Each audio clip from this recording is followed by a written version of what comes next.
জয়গুরু। শ্রী শ্রী ঠাকুর কেমন করে নাম করতেন জেনে নেব এই ছোট্ট ভিডিওতে। দেওঘর কলেজের অধ্যাপক বিনোদানন্দ ঝা ঠাকুরকে একদিন পার্লারে জিজ্ঞাসা করে বসলেন, ঠাকুর আপনি কেমন করে নাম করতেন? পরম দয়াল শ্রী শ্রী ঠাকুর বললেন, আমি নাম করেছি এবং করি।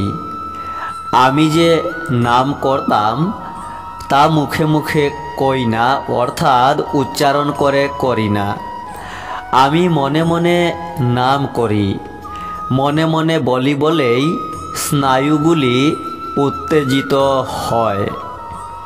যেমন উত্তেজনায় যেখানে যা সংঘটিত হওয়ার তাই হয়, তখন ওইসব হয় বিভিন্ন শব্দ, শ্রুতি এবং অনুভূতি। একটু থেমে শ্রী শ্রী ঠাকুর বললেন, সুহং পুরুষের স্তরে মনে হয় আমি সব হয়ে উঠেছি।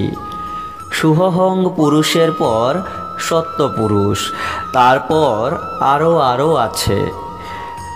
ভাইব্রেশনের কম্পনের তারতম্য অনুসারে যেখানে যেমনভাবে যা হওয়ার সেখানে তেমনভাবে তাই হয়ে উঠেছে। আপনারা তথ্যগুলি শেয়ার করতে পারেন। জয় গুরু।